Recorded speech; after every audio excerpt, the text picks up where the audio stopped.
Hi everyone, welcome to this Mindvalley Masterclass. So we're actually filming this in beautiful Cabo, Mexico, and I'm here at an event called the Transformational Leadership Council. The TLC, for short, is an event that brings together many of the world's top speakers and healers and authors and business coaches. These are guys whose books you see in bookstores all around the world.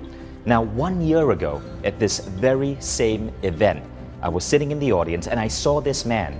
His name was Edmeades, and he's our guest today. He was being honored with an award called the Distinguished Leadership Award. It was my first time hearing of Eric, and so I was wondering, who is this guy? Why is he getting that award? And then, as he was presented his award, one by one, people were coming on stage, members of this elite group of writers and authors.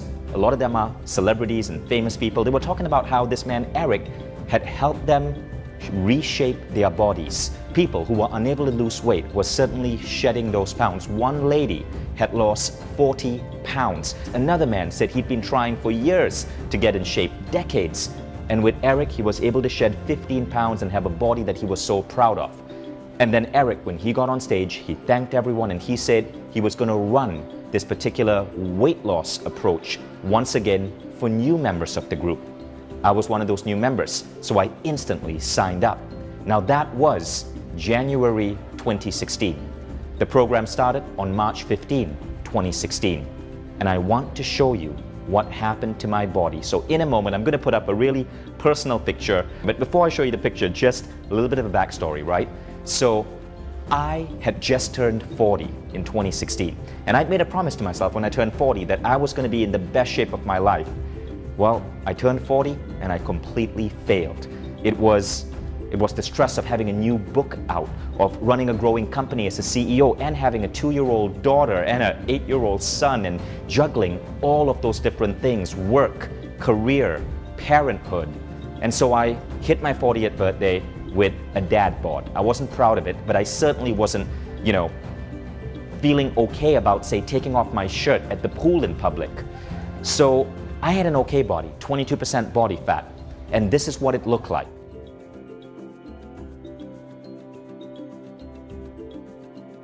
Now check out what happened after WildFit, after I joined Eric's program. In 90 days, this was my new body. You can see that dramatic effect, and it was also measurable. I went from 22% body fat to 15% body fat, which is perfect for a man. But here's what else happened. I thought it was just about looking better and feeling better. But firstly, it gave me so much more confidence in who I am. If you look at videos of me now and 1 year ago, you'll see that marked difference. It gave me new levels of energy. I could be a CEO of a company with over 100 employees and work 10 hours straight and never feel tired. I couldn't do that before. It helped me give up bad habits. I actually went for 2 months without a cup of coffee. Now, you know me, you cannot separate Vishen Lakhiani from his cup of coffee. And I went 2 months without it, and it was my choice. My alcohol consumption went down by 70%. You would not believe how much I saved from not buying as many bottles of French wine as I normally do. So all of these changes came together, and I gotta say, it was one of the most amazing things I did. And so after the program, I spoke to its creator, Eric Edmeades, and I said, dude, I have got to bring this to the Mindvalley audience. So here we are today. And I'm so excited to have you learn about WildFit and to get a glimpse of Eric Edmeades and some of his mind-blowing ideas in changing the health and the weight and the shape of your body in a really interesting, unusual, and fascinating way. Okay, so before I bring on Eric, a couple of things. I don't know how you found this masterclass, but I know why you're probably here. You're probably here because perhaps you are one of the 100,000 plus people who were following me on Facebook and saw my transformation as I shared those photos.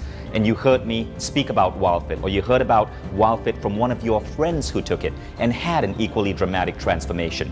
But you're here because you're probably looking to make a dramatic shift in your body shape, your energy levels. You're probably here because you've tried other forms of dieting or exercise and haven't gotten the results you always wanted. Now that was true for me as well. For the last decade, I've been experimenting with different exercise programs, from P90X to Les Mills. I've been experimenting with diets, and they were all good, and I have no regrets. Many of these dieting programs helped me take on good habits, better habits of eating, but they did not reshape my body. WildFit is not about exercise. In fact, what you're going to learn here is that 95% of your body shape is what you eat. It is not your exercise. And secondly, WildFit is not a diet. There's a lot of psychology, a lot of habit forming.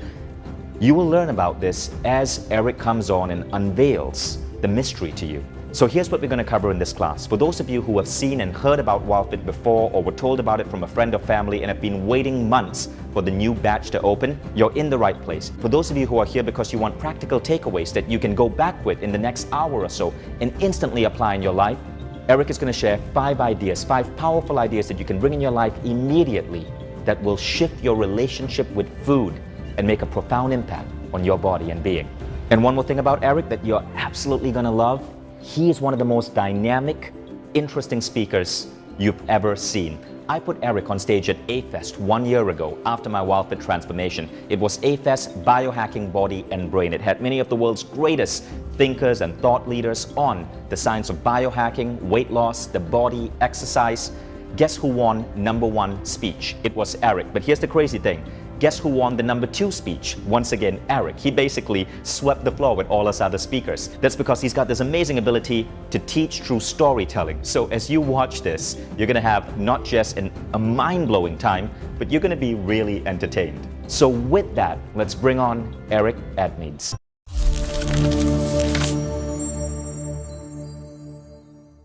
Eric, hi. Hello. Welcome to the Masterclass. Thanks very much. Okay, so I've already told people what a phenomenal genius you are, how charismatic you are, how much you know. So basically, don't mess this up. Okay, I'll do what I can. So Eric, I'm sure the first thing people are wondering is the WildFit story. How did you discover WildFit? You know, it's a journey. It wasn't something, you know, these days people often look at it and go, wow, you just had this like, you know, sort of lucky overnight success or something, but it wasn't like that. When I was a kid, I was sick, and it's funny when you're sick like that, you don't know you're sick. You know, like I think I heard you using an example once in those decongestion commercials where people like, the fog lifted, only I didn't even know there was a fog. And that's what my life was like. I had really serious allergies, throat infections, debilitating stomach cramps. I couldn't breathe through my own sinuses for something like, I want to say, you know, 8 years or something like that. And I'd gone obviously to go visit with doctors and check out all kinds of, like, you know, take these pills, take these things, and frankly, nothing worked. I mean, look, when I say nothing worked, maybe that's not totally fair. Sometimes they give me some kind of like cortisone spray that I could shove up my sinuses, and then for an hour I'd be able to breathe. But I don't really call that working, you know? Right. That's just dealing with the symptoms. And then I got talking with a friend of mine one day after my doctor recommended surgery, and my friend said, "Look, you need to make some changes. You know, you've got to look at your food." I go, "What do you mean, look at my food?" He says, "Just consider this." And I made a couple of little changes. I mean, things that I look at now is not even particularly dramatic. I mean, maybe then I thought they're dramatic, but and I made a couple of changes, and then over the next 30 days, I would drop about 35 pounds or 15 kilos. But that's not really the story, right? I mean, you lost 35 pounds in 30 days. Yeah. And it was like, I know that's a big deal, but in a weird way, it's not a big deal. Because it's not a big deal relative to breathing through your own sinuses for the first time in a decade. Wow. You know, I still now remember the morning I woke up and I went, and my eyes watered in pain because air had not been into my sinus passages for so long that it hurt a little bit. It hurt in the nicest way. Like, the weight loss was great and all, but, you know, and my acne, like I had really terrible cystic acne, painful, like turning my neck hurt because I get all these cysts in my neck. 2 weeks in to making these changes, I noticed I had no new acne. I only had the old pox, you know, nothing new. Right. And 2 weeks later, I had nothing. I mean, I had some scars that stuck around. I'll keep those for character's sake. But it was gone. And then the other thing, like I had these stomach cramps that were so terrible. In fact, my mom's last name is Dutoit, and they refer to them in the family as the Dutoit cramps, you know, because like that's what we get, right?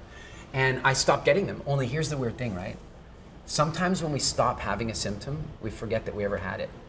And it was about 6 weeks after I made these shifts, I went over to a friend's house, and this friend made this really nice dinner and served this really nice dessert, and I wanted to be polite. I didn't want to be that guy, and I ate the dessert. And it was a dessert that violated everything that all the changes I tried to make over the last month. And I ended up with such unbelievable pains in my stomach that it really woke me up to the connection between food and health. And that's amazing, because a lot of people think it's just about the weight loss.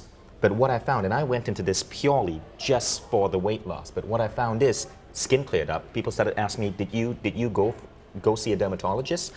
Energy levels went up. There were so many changes beyond the weight loss. Yeah. And the other thing, the most interesting thing is my kids, and I love my kids, but my kids would bring back all of these diseases from school. And every 3 months, at least once, I'd be stricken with a flu, because my kids, they jump on me at night, they crawl into my bed, and then they cough and sneeze directly in my face, right? Hayden, I know you do that. And after this, the kids continued those annoying but lovable habits, but I stopped getting sick. Yeah. And so I haven't had I used to get it four times a year, I would get a flu. Since WildFit, that hasn't happened yet. You know, when we arrived here at TLC, we're meeting all of our friends here, and one of our friends, I went up and I gave her a hug, and she goes, "Oh, don't hug me, I have a cold."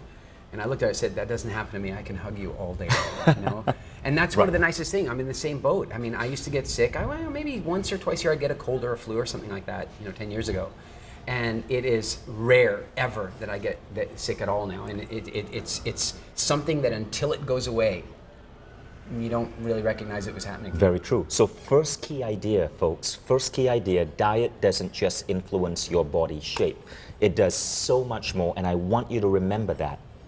So in any event, with all this health recovery that I'd been through, I started developing this sense of curiosity. Like, how is it possible that I'd gone to visit doctors for like 10 years and had prescription pills and injections and treatments and creams and inhalers and all these things, and nothing worked, and yet changing my diet did? And that really made me curious. And remember, back then, there was no Google. You couldn't just walk up and ask your question of the internet, right? Like, it was a question that was so pervasively inside me, and yet no venue showed up for me to be able to answer it. And I remember one day I was sitting down with with an uncle of mine, and he was an orthopedic surgeon, and I asked him, I was really curious. I said, "Hey, look, to become a surgeon, you went to medical school for a really long time. How much of that time did you spend studying food? How much of your medical..." And this is the bizarrest thing. He cocked his head to one side and he goes, "I don't recall any." And that, frankly, blew me away. I mean, he went to medical school for 8 years, and they didn't study food? What was amazing to me is not just that, but that in that instant, he got how wrong that was. But it hadn't occurred to him before. And since then, I speak about WildFit all over the world. Since then, I've asked doctors all over the world. In fact, just about 3 weeks ago, I was in Munich speaking for 1,000 business people all about WildFit. And I started talking about doctors, and I asked if there were any doctors in the house, and there was one guy in the third row, and I asked him, I said, "Well, how long did you go to medical school?" He was a general practitioner, so he'd been, I think, 6 years in medical school. And I asked him, how much education did you get about food? And with a microphone in his hand, cameras rolling, 1,000 people watching, he said it. None at all. Now, that really amplified my curiosity. That really got me going, what you're saying, that the practitioners that are primarily responsible for our health are not studying food. That's a big deal. That's a really big deal. And right about at that time that I'm having that realization and I've got this real curiosity burning inside me, two really powerful things happen. One, that I find out that my great-grandfather was a famous zoologist and archaeologist that discovered the oldest Homo sapiens skull, Homo sapiens archaic skull in the history of Earth, a 259,000-year-old ancestor of us. And so Who was that? Who was your grandfather? T.F. Dreyer. T.F. Dreyer. And he's discovered the Florisbad skull. And I suddenly became really fascinated with Middle Stone Age Southern African history, just studying everything I could about what life was like back then. Now, I didn't know this was going to have anything to do with the answer to my other question, right? But then something else happened. And I think it's the kind of thing that can only happen when you've got this like overarching question burning in your soul and no way of answering it. And so I'm on a plane flying to Africa to do some wildlife photography. And on the plane, I'm reading an article, and the article is all about how they put elephants in zoos and circuses and stuff like that, and they used to only live like maybe 7 or 10 years, and nobody knew that they were supposed to live longer. Like in nature, an elephant will live 70 years, but 100 years ago they didn't know that. You know, look, a little dog lives 15 years, a Great Dane lives 7 years, so maybe an elephant's only supposed to live 7 years. And so then one day they found out that elephants actually live 70 years in nature. And so all of a sudden the zoo and the circus owners, they became really worried about their investments, right? I mean, I'd like to say they were worried about the elephants, and I'm sure many of them were, but let's be clear, if you have this asset that income produces for only 7 years, and now suddenly there might be a way to get it to income produce for 70 years, you're gonna want to unlock the mystery to that. And this article was all about how they then began to observe the difference between an elephant in captivity and an elephant in the wild. Now here's where the article got me. I'm a little bit of a perfectionist when it comes to grammar. I really like words and the preciseness of them and the order they're supposed to be in. I like that. And as I'm reading this article, the author, he starts referring to the elephants being in the zoo being on their captive diet and the elephants living in the wild being on their wild diet. And I thought to myself right away, that's grammatically incorrect. It's not their wild diet. I wanted to get a red pen out and circle it and say, excuse me, that's not their wild diet, that is their diet. That is their diet. There's their captive diet, and then they have a diet.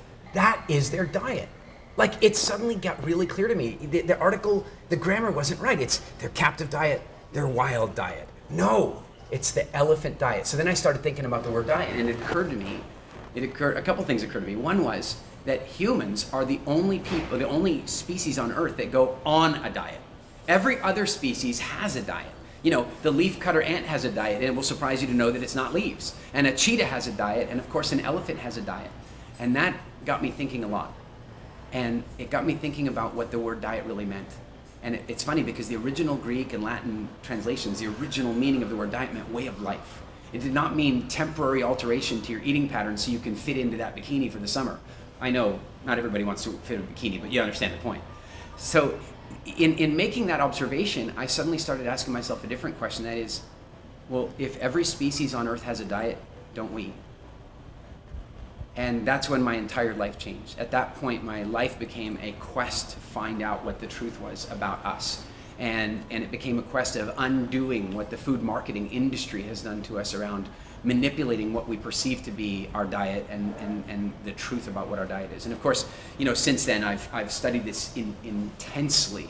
And what I want to suggest is that there's a really cool observation to be made here, and that is that the species that we regard to be the most intelligent on Earth, right here, human beings, Homo sapiens, is also the species which suffers the most disease, suffers the most symptoms, suffers the most tragic, slow deaths. I mean, we are supposed to be the most intelligent species on Earth, and we suffer with more illness and sickness than any other species. Oh, by the way, we're followed very closely by our pets and by our zoo animals and the other animals that we influence, because of course, if we are feeding them, they're getting sick.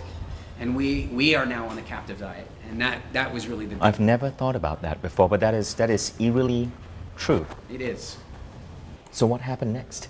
Well, at this point, now that I had a starting point, because that's what it really gave me, that my question had been not answered, but it was like walking along and there being a big, you know, you feel like you're lost in the forest, and then suddenly you see like a blaze in the tree that you cut, and you go, oh my God, I'm on track again. And so at that point, I just started studying everything I could about anthropology and archaeology. I even enrolled in an archaeology program at the University of Bristol in England. And after 6 months of that, I found the pace of learning. I mean, I'm just not a university guy. I really wanted to take charge of my education in this area. I went so far as to go live with Bushmen in Africa on a number of occasions. In fact, I'm going to do that again in like about 3 weeks.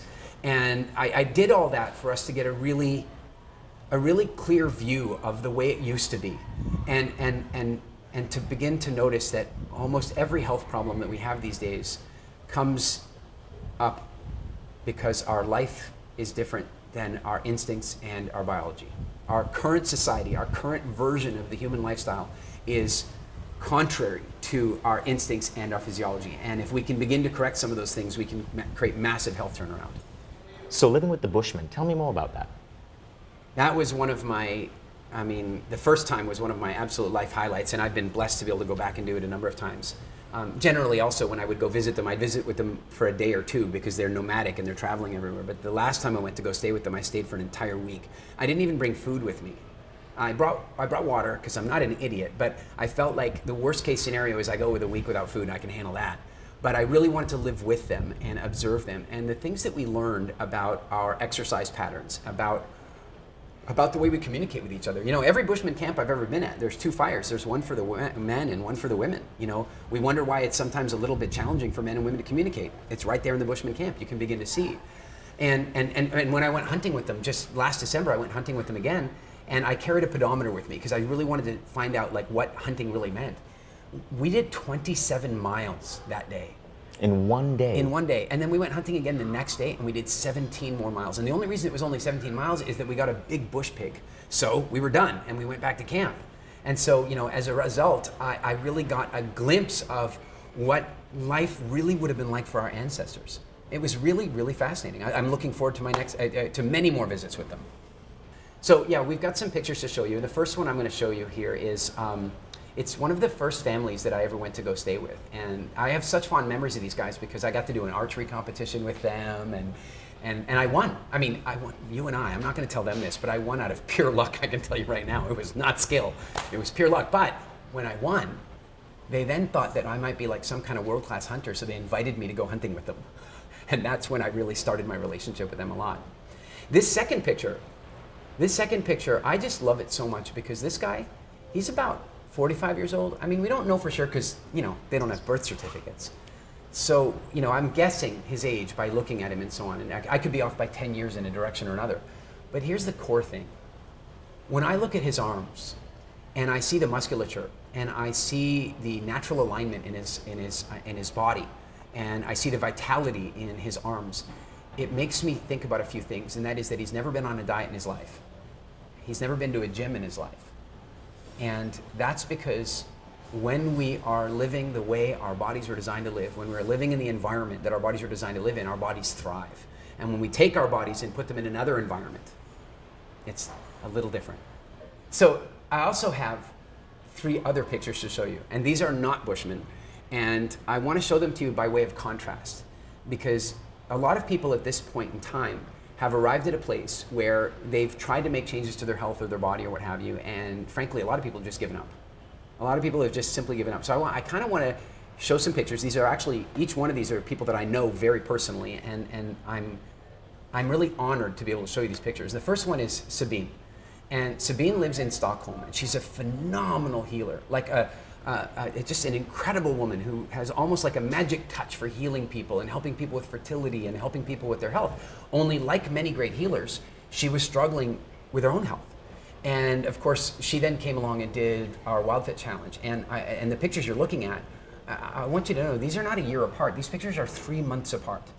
And it's really important for you to know, because I think there's a pervasive myth out there that exercise is a good strategy for weight loss or for health or what have you. It absolutely is not. Exercise is a way of enhancing health, but exercise is not a way of creating health where it does not exist.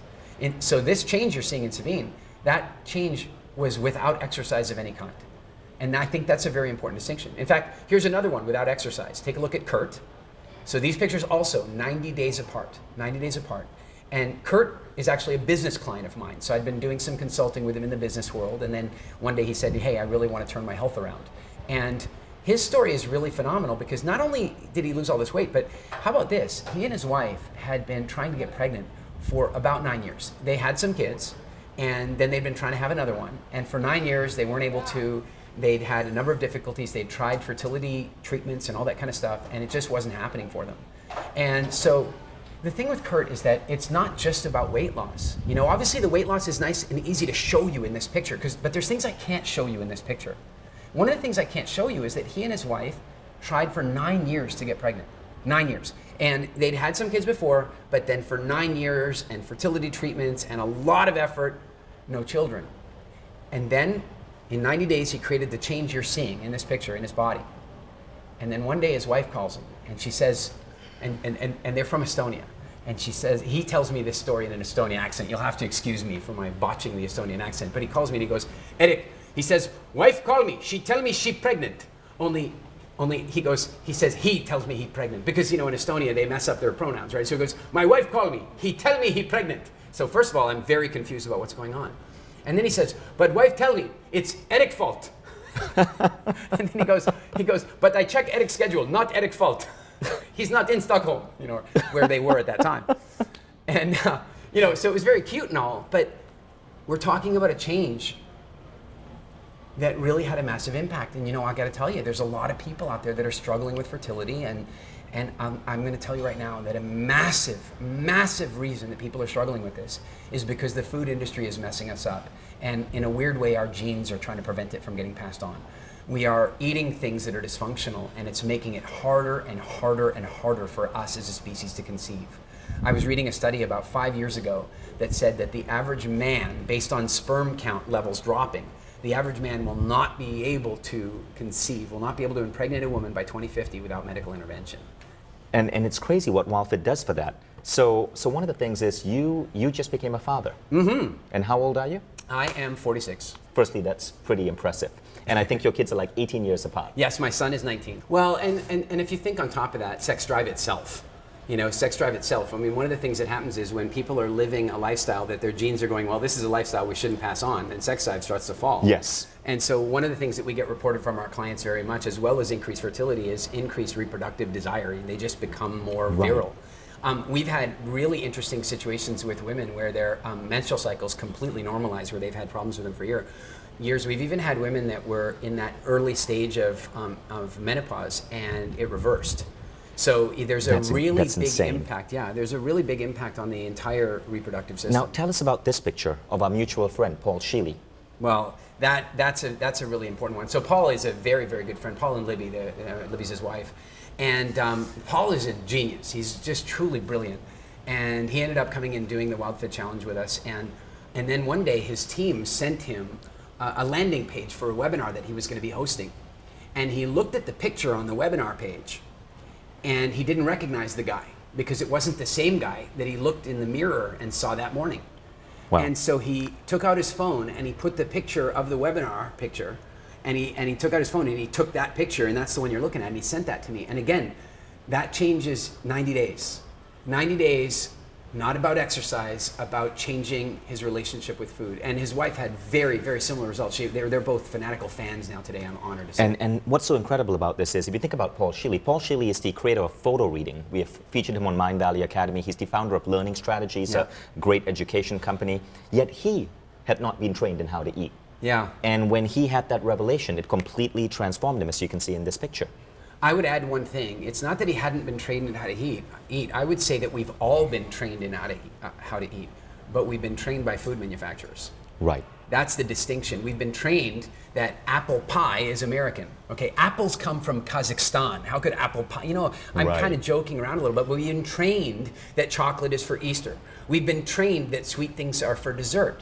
We've been trained that we should have a balanced meal that has, all the different food groups represented. And frankly, that's a whole debate among the food manufacturers saying, what percentage of the plate should we get in our marketing campaign? And while the food manufacturers want you to buy their junk, what you'll also notice is that in America especially, there's this culture of late night infomercials on exercise. Now, exercise serves a great purpose. Yes. Exercise is wonderful, do it. But scientists are now saying that 95% of your body weight is because of what you eat. It's 5% influenced by exercise. That's right. All my shifts on WildFit, no exercise. Sabine, whom you mentioned, no exercise. Kurt, no exercise. I mean, we did regular stuff, like I didn't shift my exercise up or down in any way, but all my shifts came from what you eat.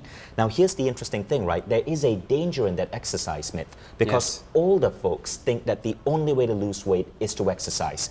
I know guys, men and women in their 50s and 60s and 70s who are not in good shape, and they think that the only way to get there is to jog a certain amount or go to the gym, but they can't do it because they have a back injury or a knee injury, and they've bought into this myth. And when they realize that they can dramatically reshape their bodies with WildFit, it's so miraculous to see what it does for them. So here's why I'm so passionate about this, right? I've seen this with my own mother. So, Mom, if you're watching, I'm going to be telling them a story about you. This does not give you an excuse to take teenage photos of me and put it up on Facebook, okay? So my mom doesn't exercise as much as she should. And so for the longest time, she was at a certain weight. And she's not a woman who can go to a gym and just work out, but that's what she thought she needed to do to lose weight. She was on WildFit for 90 days. She was part of the second batch of WildFit. I convinced her to go on. And in 90 days, she lost a grand total of 12 pounds. That was huge for her because my mom is... And she's not super tall. No. She lost 12 pounds. She looks completely different. Yeah. And she didn't have to change her exercise. And that's something I want you to know if you, like my mom, have a knee injury or back pain and you've been giving up on yourself. It's not about the exercise. The exercise is important, but it's 5%. It's about the food you put in your body. So at this point, let's do a quick recap. So these are the models of reality that I want you guys to take back thus far. First is 95% of your body shape is dependent on what you eat. 5% is on exercise. Modern science is now telling us that. Secondly, the natural diet does exist, but we get brainwashed to eat crap. And that's because food marketing is a multi-billion-dollar industry. That's right. Third, there are better ways than dieting to lose weight. WildFit is rooted in psychology, gamification, behavioral change, but not necessarily traditional dieting. Fourth, there are more benefits than just looking good.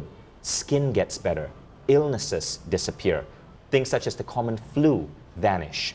Now, we can't guarantee any of this. Everybody's body is different. Everybody has their own relationship with food, but overwhelmingly, people who are on WildFit are finding that it has this big spike in terms of their health. And finally, dieting isn't difficult.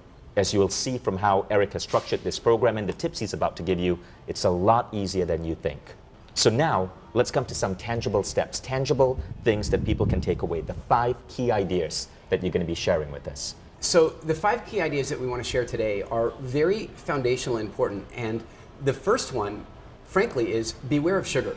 In fact, this brings up a whole issue. Sometimes when I mention that the food marketing industry is kind of doing this to us, then I get people commenting that maybe I'm a bit of a conspiracy theorist and that sort of stuff. But I think it's really important to remember that just in the later part of 2016, the truth came out about sugar. Now, many truths had been coming out before that. In fact, even in the 60s, truths about sugar were coming out. In the 60s, there were a number of studies that were indicating that sugar might be a major influencer in the development of heart disease. Now, the sugar industry at this point, ever so intelligently, from a marketing perspective, got their lobbyist to hire 2 Harvard researchers. And what they did is they basically framed fat. They got them to do a research project that would blame fat for heart disease.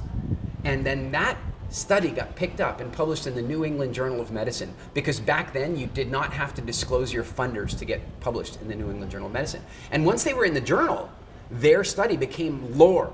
And of course, the entire campaign at that point became about get rid of fat, because they'd framed fat, and now we were going to think fat was evil. And by the way, certain types of fat are evil, but they just framed fat area, low fat this, low fat that. And so as a consequence, people took their eye off sugar. And while they took their eye off sugar, sugar robbed the bank. Like I'm saying, really, truly, in the 1970s, there were 2 types of diabetes back then, and they had different names. One was called adult onset diabetes, and it was typically something that would happen to people in their 40s. And then there was another kind of diabetes called child onset diabetes, which we now refer to as type 1 diabetes. The reason that we had to switch to type 1 and type 2 in terms of our common reference to these is that it stopped being only adults that were getting type 2. In fact, in the 70s, there was almost nobody under 40 years old that had type 2 diabetes. Today, there's something like 20 million young people with type 2 diabetes or pre-diabetic condition, 20 million. And so if you think I'm a little bit of a conspiracy theorist, it's the age-old thing. Just because I'm paranoid doesn't mean they're not planning against me. So the issue about being aware of sugar is really, really clear. Sugar is put in food for one main reason, and that is that it stimulates your appetite. That's it. It's put in there because it stimulates your appetite. They put it in there to make you eat more food. Think about this. If you're a food manufacturer and you want to increase your profitability, any marketing specialist is going to tell you a couple of ways you can increase your market penetration or increase your sales. One is get more customers, but another one is get your customers to buy more often, right? So if you put sugar in the food, then you're going to get the clients to buy more often. And so sugar is put in, you'd be amazed in the things it is. You can go buy some, beautiful, healthy looking tomato sauce at the store to make a nice, spaghetti or a pizza or something with, and you go look at the ingredients and you're going to find sugar shows up in the top 3 or 4 ingredients, sometimes as high as number 2. Now let me ask you, would you go home and make a homemade sauce, chop up some tomatoes, onions, garlic, and 2 tablespoons of sugar? No. But if your entire goal was to sell more, then maybe you would. Not only does it stimulate your appetite, but then on top of that, it's addictive, right? It's addictive. So now, your appetite is stimulated, I need more, but on top of that, your body starts to crave it at an addiction level, which is even more powerful than the hunger. So the first thing I want to leave you with is truly start today really being aware of sugar. Just paying attention. Just read the ingredients and look for sugar. Look for sugar and all the different names that it's hidden under. Because there's like 60 different names of sugar in the ingredients lists of all the foods you're eating. And I want you to pay attention to this. Now, I realize you may not be from the United States. I'm not. I'm Canadian. A lot of the statistics that we have these days are from America, and I'm going to give you one right now. I said to my head, and Vishen, I don't know if you had this with your wife, but sometimes I share something with my wife, and she's like, oh, okay, that's interesting. But when she hears it from somebody else, right? So one day I sat down with my wife and I told her 2 things. I said, I had just been doing a bunch of research and I'd stumbled a bit into some new information. This is maybe 5 years ago, about 5 years ago. And one of the things that I stumbled upon was that the average American was eating 154 pounds or 70 kilograms of sugar a year. Like figure that out. Like if you tried to take that on the airline, you'd be paying, that's a lot of sugar, right? 154 pounds, that's like you in sugar. So the average American is eating 154 pounds, and the real joke is that the average American doesn't even know they're eating it. Because I'm not talking about the chocolate bars and the soft drinks. I'm talking about the hidden sugars, because the most of it's secretly snuck in. I shared that with her, and then I shared another thing with her, and this blew me away. And that is being obese. And obese, by the way, is not what you see walking around the county fair in Minneapolis. I'm not talking about the morbid obesity that we're seeing now all over the world. I'm talking about my belly out to here. I don't know if you can, but like my belly out to there, that would be obese. Being obese like that is 7 times more lethal than smoking a pack of cigarettes a day. Wow, I did not know that. Yeah, it's phenomenal, right? And if you really want to try this out, here's what you do. Next time you're out in public, walk around and start to notice something. And what you'll notice is you occasionally see very old people smoking, but what you almost never see is very old people that are really obese because they don't make it to the finish line. Now, I shared this with my wife, and she's like, that can't be right. 154 pounds, that can't be right. That can't be right. And 7 times, if it was 7 times more dangerous than smoking, surely that would be on the headlines everywhere, right? So she doesn't totally buy what I'm saying, right? Then I'm doing an event where I have to go on stage right after President Bill Clinton. So Bill Clinton's on the stage, I'm sitting in the 4th row looking up, and I'm going, wow, I have to follow this, which is quite an interesting experience. And somebody from the audience at the end asks him, what do you think the biggest threats to society are right now? And he says, he goes, well, right now it'd surprise you to know that the average American is eating 154 pounds of sugar a year. And when you combine that with the fact that obesity is 7 times more dangerous than smoking, we got a problem. And now my wife is going, did you hear that? That's incredible. And now she was willing to believe it. So that's astonishing. But Eric, I'd love for you to share with us this story, because this story did it for me. I began to realize how prevalent sugar was, and it was the story of the ingredients in Frosted Flakes, Kellogg's Frosted Flakes. Wow, it's so interesting. So I will often, when I'm doing live events around the world, I'll often have the audience and I'll poll them with where they think sugar is on the ingredients list, right? So I'll name a product and they'll tell me where they think it is. And I'll always come to the very end of that, and they're all conditioned at this point because most of the products I share them, the ingredients, that sugar's in the top 3. And I know you know this already, but I want to remind you of something. The ingredients are listed in their order of prevalence. So the number 1 ingredient is the most common ingredient, and the number 2 ingredient is the most common ingredient. So whatever there is as the number 1 ingredient, there's more of that than anything else. And so I show, this and that, and I go, where do you think sugar is on this? And they go, number 2. And where do you think it is on this? And number 2. And then I go, and where do you think it is on breakfast cereal, like Frosted Flakes? And they all go, it's 2. And they're angry at this point. They're starting to get angry at the sugar industry. And I go, no, it's not. It's number 1. Sugar is the number 1 ingredient in some breakfast cereals, including Frosted Flakes.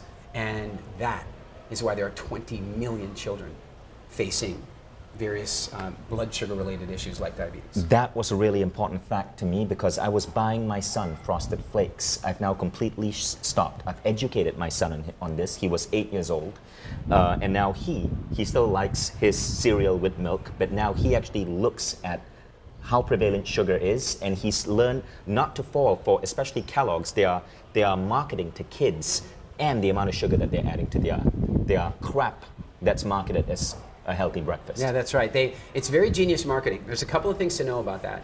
The one is that they pay to put those cereals. My first company was a logistics company. We sold barcode scanning systems and shelf audit for retail. So I learned a lot about the retail industry. And those companies pay to put their cereals at child height view. Wow. They actually pay for that placement so that the children will walk by. Now the parents are looking higher, and they put all the healthy cereals up there, so the parents are getting a subliminal message. And when I say healthy cereals, let's be clear, I'm putting that in italics and with quotes and in parentheses, and then I'm crossing it out because I don't think any of them are healthy, probably. But they put the healthier looking cereals up top where the parents are looking there, and they put the sugary cereals below with all the plastic toys and the movie giveaways and stuff like that. Right, so really be conscious of that as a parent. I know that those ideas from Eric really changed the way I went shopping with my kid.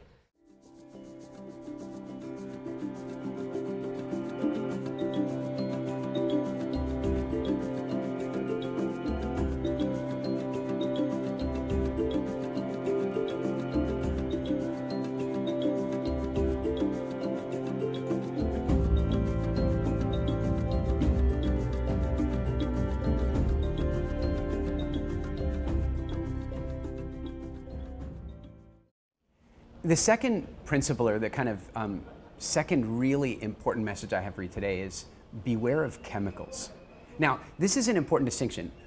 Let's understand that the food industry is not interested in providing us with the most nutritious food possible to nourish our health. There are companies like that, but the vast majority of the food industry is primarily interested in their own profitability. Look, capitalism might be the best system we have right now, but it certainly has its weaknesses. And one of those things is that when a company is primarily profit-driven, then other things get sacrificed. And so when a company chooses to put chemicals into a food, they're really only doing it to boost profitability, not to improve food quality. Now, that in itself isn't a problem. But what is a problem is what those chemicals are doing to us. Like, if you really think about it, your body has a requirement for certain things, right? You know, one of our principles, we've shared it, is you've got to get your nutritional needs met. That's an important thing. But then your body also has to get rid of the stuff that it doesn't know what to do with, right? So when you put garbage in, the body has to get that out somehow. You know, sometimes it pushes out through your skin. Sometimes it gives diarrhea. Sometimes it might, cause any number of ways that toxin's going to come out of your body at some stage. And these days, so many food manufacturers are using chemicals in our food in order to get the food to taste different, in order to get the food to last longer, in order to get the food to look different. And so we want to avoid chemicals in our food. And also, I want to be clear that they hide them. They hide them. Like, okay, maybe you're already at the point, like many people, where if it says artificial flavorings, you're like, well, I'm just not doing that. Because let me describe what that means.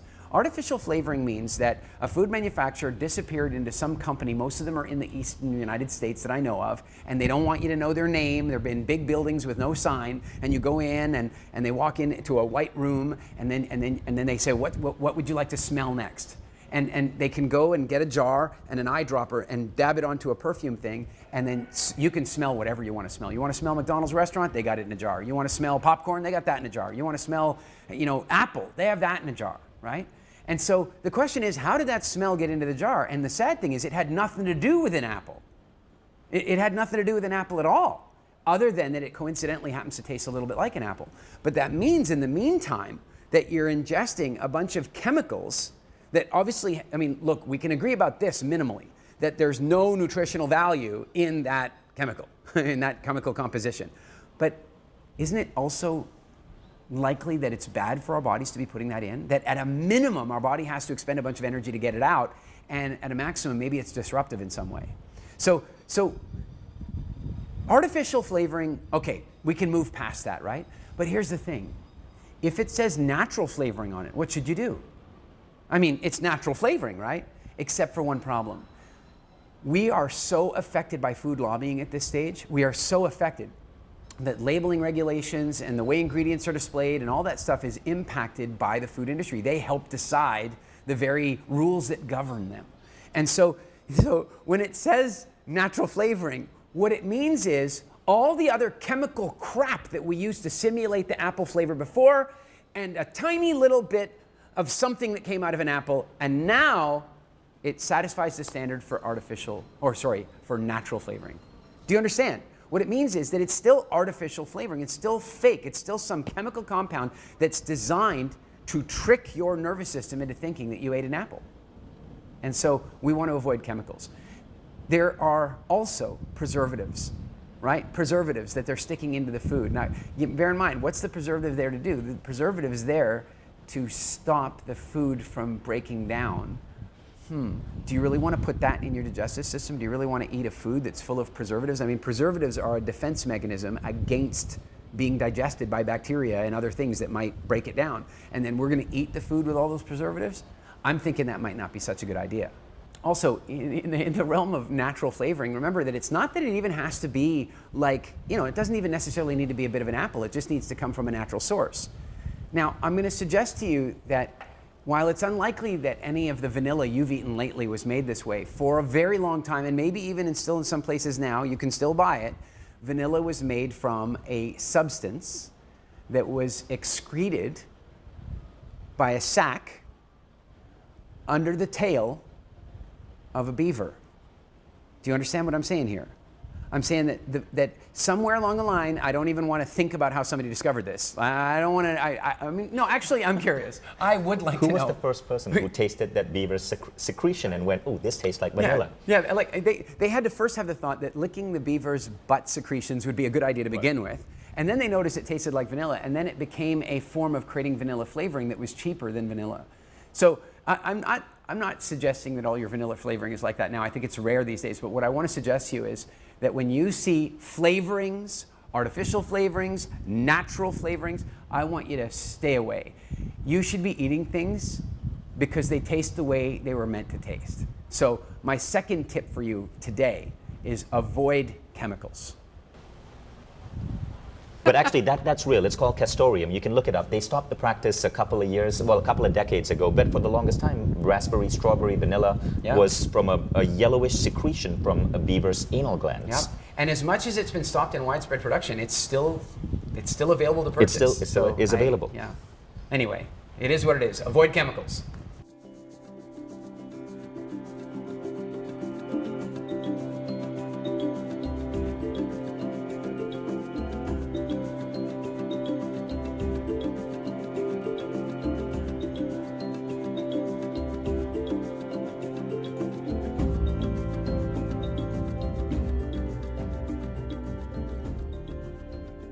So with that segue on beavers, let's go on to number 3.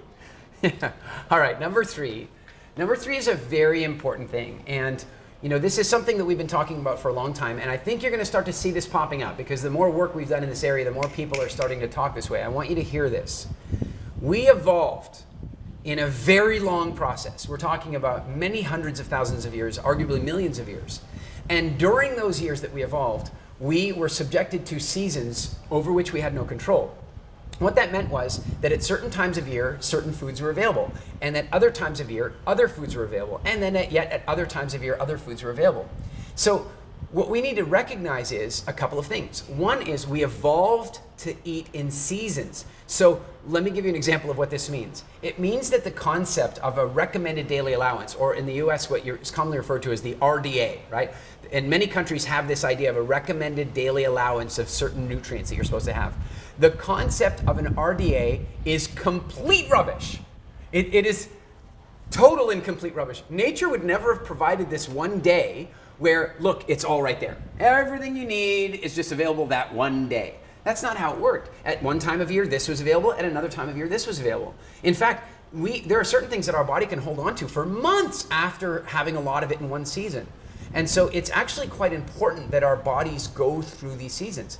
Even people who are now, doing like green juices and green smoothies and stuff like that, one of the things that we're really clear about is that you should not have the exact same ingredients in your smoothie through the whole year. You should be cycling the plants through there so that you're having a more seasonal experience of your food. So that's the first thing about seasonality, is that you are supposed to be getting a spread of nutrients over the course of an annual seasonal rotation. So that means that there's a season where maybe you're getting a lot more protein, and a season where you're getting a lot more sugar, and a season where you're getting a lot more fat. So by living in those seasons, you're giving your body the very thing that it evolved for, and that's going to allow you to have a more optimal health experience. But then the other thing about this that's really fascinating, and this is really important, it flies in the face of everything that's been taught to us about diet for the last 50 years. Your weight and your experience of energy has basically nothing to do with calorie counting. It has nothing to do with that. That's not how it works. You don't eat fat to get fat. You don't eat fat to get fat. It does not work that way. You don't eat excessive numbers of calories in order to get fat. You don't cut all the calories out in order to lose weight. It doesn't work that way. You see, each of the seasons communicates a message to the body. So when we start eating a certain type of food, I mean, think about it like this. Chipmunks and squirrels, right?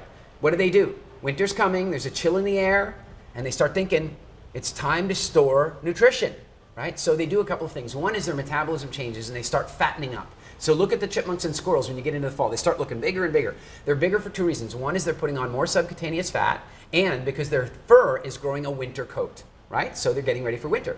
Now, how do they do that? How do they know? Do they have an app? They look at their iWatch and go, oh, look, it's winter's coming. Or are they watching Game of Thrones? Winter's coming? No. They get it because as they start eating different things and as the conditions around them change, their body, their instincts kick in and start preparing for winter. We're the same way. What happens is that what happened was, for our ancestors, as the trees started sprouting the different fruits and so on, we would go and eat it, and our body would know from that. Our pancreas would kick in and start producing all kinds of insulin. It would stop producing glucagon because our pancreas can't do both at the same time, apparently. And at that moment, the body would go, oh, winter's coming. And it's really important to understand that humans, like, our number one cause of death forever has been starvation. That's the biggest reason that our ancestors died, right? So our bodies have evolved powerful cravings, instincts, and physiology to prevent starvation at all costs in a time when food was unbelievably rare. So here you are moving into this winter season, and the body calls out and says, oh my God, winter's coming. We need to store hydration because winter, from our evolutionary legacy, meant long, dry, hot drought times. And so we got to store hydration, and we got to store calories. We got to store nutrition. And so what do we start doing? We start putting on fat. We have to, because food is about to become extremely scarce, because water is about to become extremely scarce. And so by eating those foods, we're telling ourselves that winter is coming.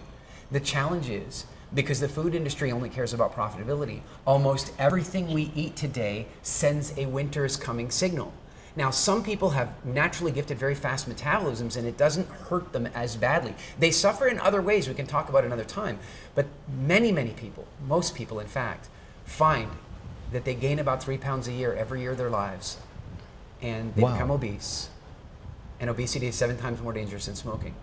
And it's all because our instincts and our inclination were, when we're eating sugar, winter is coming. We need to store fat. Now, the good news about this is that there's another season, and that season triggers safety. It tells the body, it's over. The winter's over. There's an abundance of food around. And in the weirdest twist of irony, when you are eating the right things in the right massive quantities, when you're eating a phenomenal amount of the right foods, you can lose a huge amount of weight because you're eating the right foods. You might even feel like, I'm overeating right now, but you'll still lose weight. But that's because what we've misunderstood for years is we thought that the calories in, calories out method of weight loss was a pure accounting issue. And what we didn't take into account is that the food we eat gives us messages. There's some food we eat that gives us a message, winter's coming, lose weight. And there's some food that we can eat that gives us a message that says, you survived the winter and it's time for you to release that weight. And let me just give you one more thing. And I know not everybody that's watching this is interested in weight loss, but here's the deal. Weight loss programs are generally a bad idea because weight loss is not a thing. Health is a thing. Health is a thing, and weight loss is a byproduct of health. And so when I'm talking about weight loss, what I'm really talking about is a return to functional health.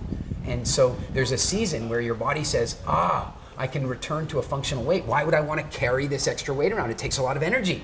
I'm not as safe when I'm carrying this weight, so I'd like to release it. That's the good news. For those people who are carrying extra weight, your body actually doesn't want it, but your instincts kind of do because they're a little confused about what season is coming next. So That's my next principle for you, is recognize that we evolved with seasonal food changes. And so we now need to take advantage of that, and we need to create in our lives a way of having a more seasonal eating cycle. And that's something I found really interesting about WildFit. Well, the first thing is calories don't make sense. I got rid of every single calorie counting app. The entire model is pure BS. The whole caloric model, calorie in, calorie out, already has been like dismissed by science, but people still practice it. They count calories. I can prove it. Complete bullshit. I can prove it for you, and this is a little off color, okay? Right. A little off color. But I want you to think, like maybe some of you are accountants, maybe some of you understand accounting, but for calories in, calories out to work, take all the calories you eat, right? Then you take your overhead, the calories your body uses. Then you take the calories for your exercise. And in theory, that's your calories in, calories out. But what that does not take into account is the fact that you go to the bathroom and you release organic material. So in order for you to do a calories in, calories out computation, you'd have to measure the calories in your poop and in your pee, which is tremendous. And when you are in a season that tells your body that it's okay to release the weight, you actually lose weight through two things. You get rid of it and you breathe it out. And none of the, in an accounting sense, nobody counts those calories. It's a flaw. Right, and most expert health and wellness instructors right now, people you would discover on Mindvalley Academy, people you discover elsewhere, all agree with this right now. The whole caloric model is an utter waste of time. Get rid of it. Don't buy into any program or any app that tells you that it's about counting calories. Yeah. What I found with WildFit is that I was actually eating more, but good stuff. Yeah. So theoretically, more calories were going in my body, but I was losing weight. Now, the second thing is what Eric was talking about winter, and how when your body gets into that winter state, you put on weight, and when you come to spring, you start shedding weight. What I loved about WildFit is how he induces spring. And when spring hits, I mean, I was losing 1-2 pounds a week. It felt like I was melting. That kind of hits around week 8 or week 9. So that spring season is really remarkable in WildFit.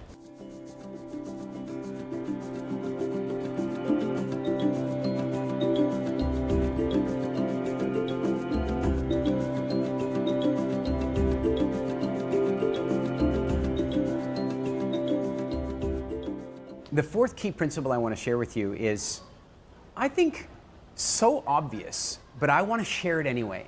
And I say it's so obvious because on some level you probably totally know this already, and most people are not practicing it. And it's really this simple. A lot of times we think that our health is going to be improved by cutting out, cut out these 7 dangerous foods and all that kind of stuff, right? Which, there's some validity. There are foods that people probably should be cutting out.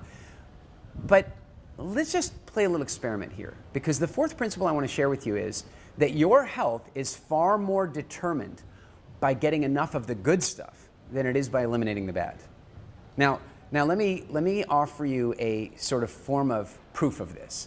Now, let's imagine that we take a person and we put them on the perfect diet, right? They eat only exactly what they're supposed to eat. In fact, it's perfect. They don't have any toxins. There's nothing wrong. Nothing bad is getting in. They're eating exactly what they should be eating and nothing that they shouldn't, okay? It's perfect, so they're healthy. But what would happen if we came along with some kind of strange process and we removed vitamin C from their food, right? So now they're eating everything that they should be eating perfectly, and they're getting no poisons, no toxins, no waste, nothing bad in at all, but we've removed the vitamin C. What's gonna happen? They're gonna get skin sores, scurvy, and over time they're gonna die, because they didn't get their basic nutritional needs met. So I want to put something to you that might push a few buttons here for some people, but here's what I want to suggest. That for most of human history, starvation has been the #1 cause of death for humans, and I would put to you that it still is. Because what's happening now is people are massively overfed. They're eating phenomenal amounts of calories beyond what they would ever need, and yet they are still malnourished. They're still malnourished. In other words, they've got lots of stored calories on their body, but they also have a lot of toxicity, and they have a lot of acidity, and they have a lot of pain, and they have a lot of difficulty in movement, and lack of flexibility, and difficulty sleeping, and foggy thinking. And they don't know it. They don't know it. And it's not because they're starving, because on a visual basis, they're clearly not starving. They're clearly many times overweight, and yet they are actually starving, which is why many of those people will very much struggle ever to try to lose any weight, because the minute they try to calorie restrict, the minute they try to eat less food, their body's gonna go, what the hell are you thinking? I'm already starving here. starving of nutrients, not of calories. And so my fourth principle for you for today is you must get enough of the good stuff even before you consider getting rid of the bad stuff.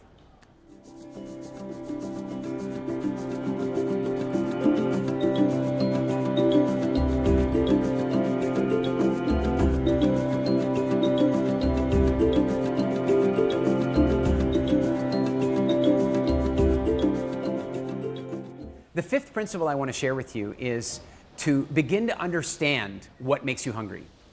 Now, what I mean is this, that in WildFit, we work with the 6 core hungers that people have, the 6 core hungers. So for example, if the vast majority of people are nutritionally starving right now, then they're going to be experiencing one of the major hungers, and they're going to be experiencing it on a regular basis. It's called nutritional hunger. This is where your body is missing vital nutrients, and it's saying, go and eat.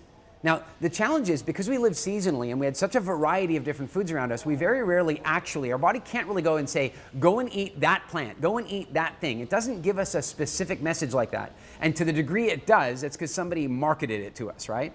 Generally what happens is when the body is low on nutrients, at best it might ask for a food group, and often all it'll do is say, go and eat.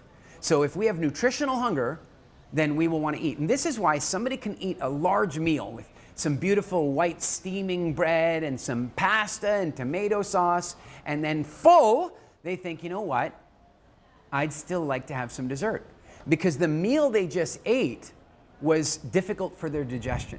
And so as a consequence, their body says, oh, I'm still nutritionally hungry. So even though their stomach might be full, their nutrient level is not.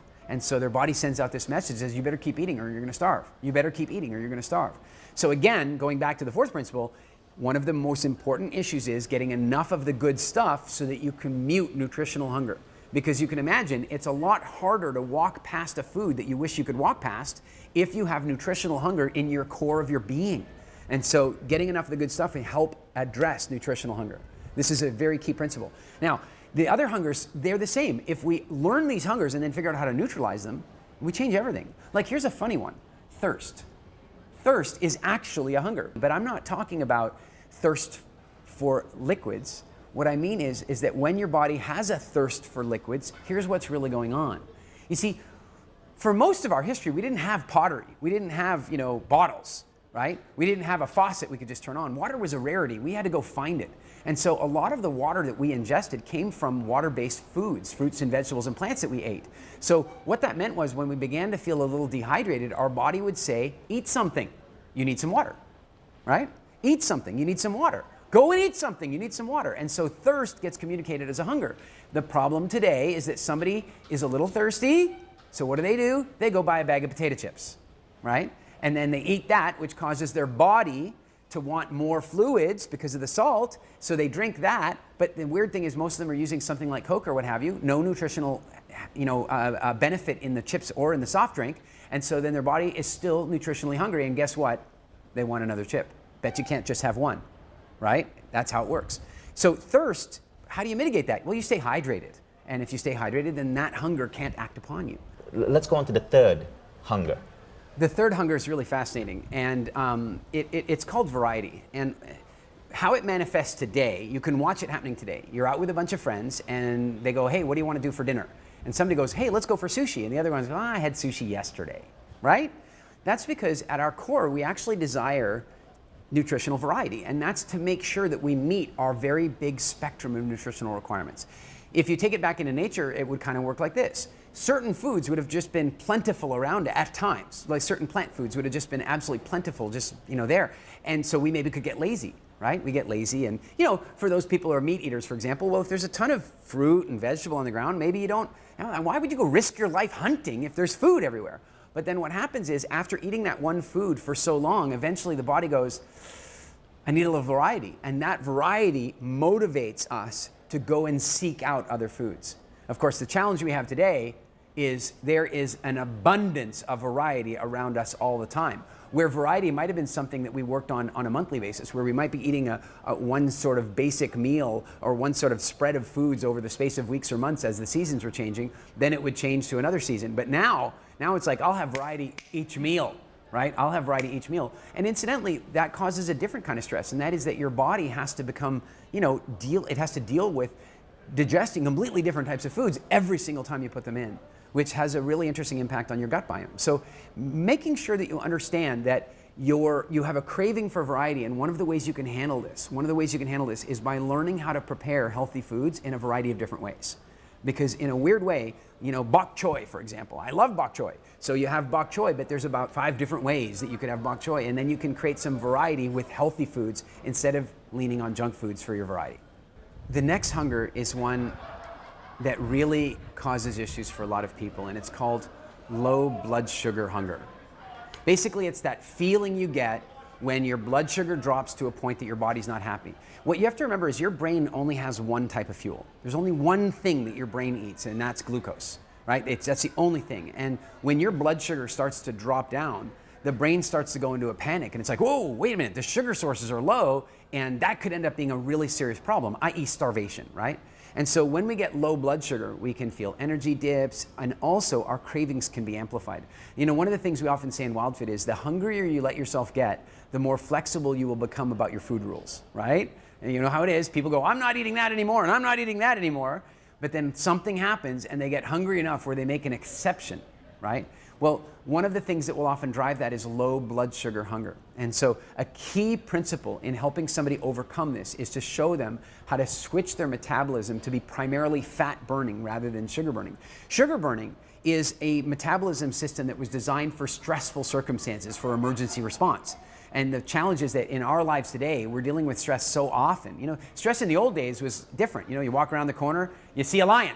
It's very stressful, right? But then you walk away, the lion's done. The stress is gone, right? The lion's gone, the stress is gone. You're not on a therapy couch for the next 7 years talking about how that lion is still stressing you out, right? Our lives are very different now today. And so because of that, we are very often in this sugar burning mode. And so as a consequence, when we don't eat any dietary sugar, our blood sugar crashes, we feel horrible, our food rules become more, flexible, and many of us will find that we end up grumpy and nasty and that kind of stuff, mood swings. So it's really important to begin to work toward a more fat-burning metabolism so that low blood sugar isn't a challenge for you. The next one I want to share with you is maybe the most important of them all, and that is emotional hunger. A huge amount of the food decisions that people make are really a desire to change the way they feel, not a desire specifically for food. And so I want to just suggest to you this one thing, just one little exercise about this. I am sure there are some foods that you think that maybe you could eat a little less of, or maybe there's even some foods where you'd really rather you didn't eat them at all. I don't know. What I'm going to ask you to think about is this. The next time you make a decision to eat that food, and I want you to eat it, don't stop, really don't, not until you're ready. But I want you to just think about what is the emotion that you're experiencing when you want to eat that food? And then what is the emotion that you believe eating that food will give you? And then how do you think that food's really going to make you feel? Understanding emotional hunger is really, really important. And there's a lot of things you can do to help it, but one of them is that you seek other ways of satisfying your emotional voids rather than food. So if you are feeling a little disconnected, a lot of people turn to chocolate when they're feeling disconnected. I'm not going to ask you to give up chocolate. I'm just saying to you that maybe it would be useful that the next time you're having that craving for connection, that what you do is you pick up the phone and call somebody you love and talk to them for half an hour, and maybe the craving goes away. And that leads us into the 6th of the human hungers, and that is empty stomach hunger. And this is an illusion. It's actually not a genuine hunger. What it is your stomach being empty is a feeling. It's not a form of hunger, it's a feeling. Your body knows that your stomach is empty. It is entirely possible for somebody who is extremely nutrient rich, that eats a very balanced diet, to have a completely empty stomach and not feel hunger, right? The challenge we have today is that most of us feel hungry most of the time, except when we are so full that we can't imagine eating more food. And as soon as we don't feel so full anymore, we probably could eat again. And so the challenge for us is that our stomachs, when they're empty, got anchored to hunger. In other words, because our stomachs were empty while we felt hunger, then we started to link this up, that, oh, my stomach is empty, therefore I'm hungry. All right, maybe this is a little bit complicated, but what I'm trying to suggest is this. Your stomach is normally about this size. But because we live traditionally, historically, in a feast and famine kind of a world, where one day everything was in season and we could eat abundant levels of fruit, one day maybe our ancestors killed a mammoth and they had meat for days and their stomach could stretch out to handle all that food. But then the stomach would shrink back down when all that food was gone again. But the problem is most of us live in a large meal-based world, right? Where we eat a huge family meal and we stretch our stomachs out every day. And so now we have this empty stomach feeling magnified by an artificially large stomach and amplified by our other hungers. And so there's some really important things that we can do. And that one is really simple. Notice the difference between your stomach being hungry, your stomach being empty and you being hungry, because it's not the same thing. The core thing I'm trying to say to you is there are a variety of different reasons that you eat. And the more in touch and conscious you can become about those reasons, the more conscious you can become about your decisions.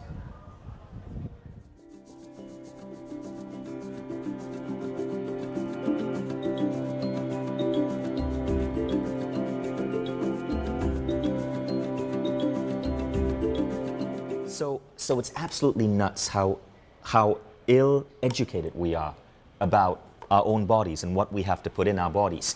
But the thing is, once you grasp it, it's really easy. So check out this story. This is Garrett Davies. So Garrett is one of the guys who runs the technology division of Mindvalley, and he's a giant of a man. He's from Scotland, and he's about 6'5". But Garrett is in his mid-30s, and he's a father, he has a son. But what's interesting is, he had tried throughout his life to just be normal sized, and he just gave up. He just accepted the fact that he had to have clothes specially made for him. Now look at what happened on WildFit. Just check out these pictures. Garrett was so influenced by WildFit. He lost so much weight that he said he can now go to a regular store. He was so proud of the fact that he could go to Uniqlo and Zara and buy normal people clothes. Still large, but normal people clothes. Now, he lost a grand total of 20 to 22 kilograms. I forget the exact number, but that's about 45, 50 pounds? Yeah. 45, 50 pounds. Now think about what that does for a man. And it happened in 90 days. So you live your entire life, 35 years, struggling with the ill education you got in terms of nutrition and food. And even I experienced that. So this is my belt. It's a Hugo Boss belt. I love this belt. For the longest time, this belt had 5 holes. Now on WildFit, I had to actually make that additional hole. You can see it's not even properly centered. Then I had to make this hole because I continued losing weight. Then I had to make this hole. Now it's been, I started WildFit about 10 months ago. It's now been 10 months. I still use this hole. So that's how much weight I've lost just around my waist. And the other thing is, those of you who've known me for a couple of years notice that I now wear these really cool Uniqlo t-shirts. I could never wear a t-shirt like this before because you could kind of see my gut. And the other reason I'm wearing these t-shirts is because, look, I can't fit in all of my old shirts. I haven't had time to go shopping for shirts. I made a mistake. After the first 10 weeks or so of WildFit, I'd lost enough weight where I took my shirts to a store to have them altered. Now, I didn't get them altered to fit me perfectly because I thought for sure I'm going to put on at least 1 kilogram back. So I have them a little bit loose in preparation for that 1 kilogram. Now here's the crazy thing, that 1 kilogram never came back. So I had to take those same shirts, spend even more money, get them altered a second time. So anyway, screw you for my shirts. I am utterly lacking in clothes right now that fit me decently. I feel I have to reshop for my entire closet. Now, this was one of the most interesting things. I had a pair of pants, which is one of my favorite pair of pants. I've had that pants since 2005. I get really attached to my clothes. So I had the same pair of pants since 2005. For the first time in 2016, I had to have the pants altered to fit me. So it's crazy what this has done for my body. And anyway, my wife can't thank you enough.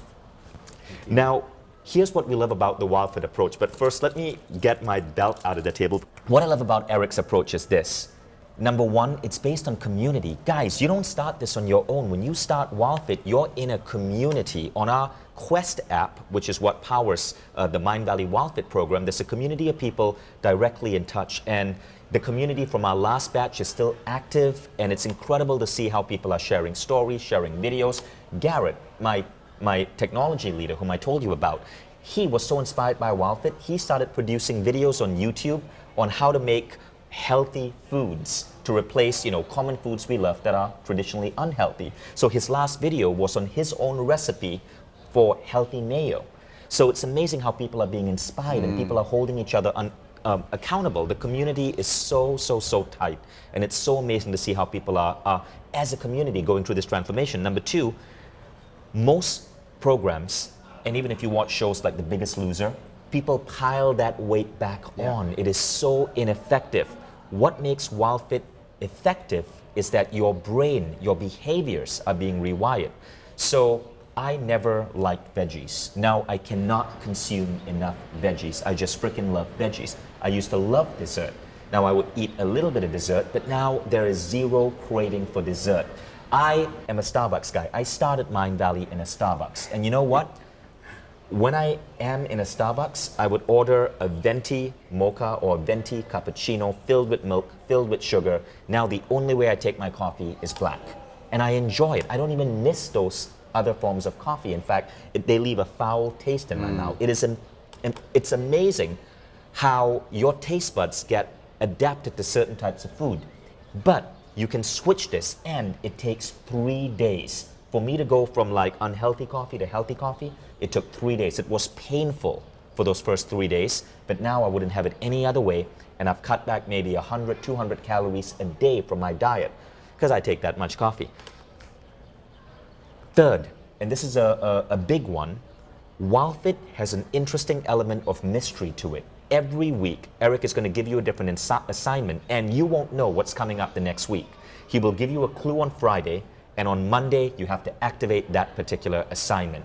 And there's a beautiful psychology of this. So I remember one particular week where I had to remove a foodstuff I really craved. So Eric tells me about that on Friday. So I go shopping for the alternatives. And Saturday and Sunday, I'm allowed to eat as much of that food as I want. We don't recommend that, but I did. I just filled myself with that food stuff. Funny thing is, when Monday came, I felt so sick from how much I was eating on Saturday and Sunday, I stopped craving it. And I've not gone back to that food item, even though I've been eating it for 3 decades, because it was bad for me. Now, I can't share the food item because it spoils the element of mystery. WildFit works because you don't know what you're going to be assigned to do next. The psychology for this is so beautiful.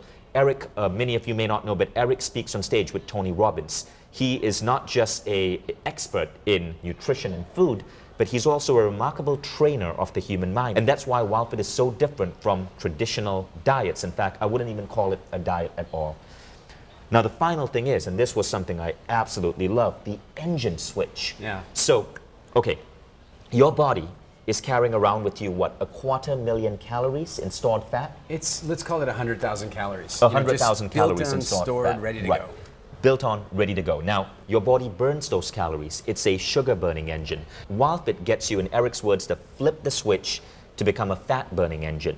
Now, the switch doesn't flip immediately. It happens around week 8 or week 9, but when it flips, and you start melting. So here's the thing, right? Let me put this picture back on.